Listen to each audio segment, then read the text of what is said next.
Mullen stock on 9 September.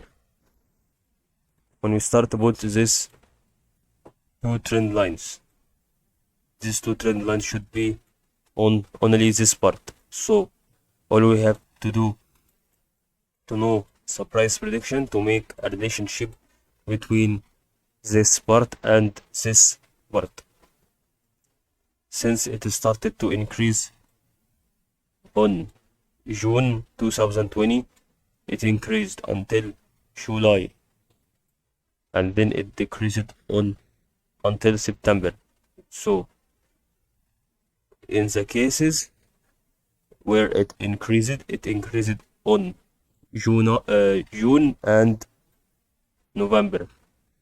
So that means when we go for June and November again, it should give us an increase. So I think it increased here on a little bit in June, and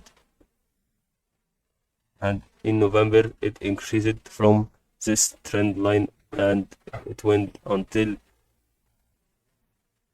it reached to the middle of the November process and increased a little bit. So it decreased at half a month. So they gave the same increase value and decrease value on November, but it actually gave an increase, so that will be also an increase. Let's return back to 2019. We saw here on November it decreased. So that means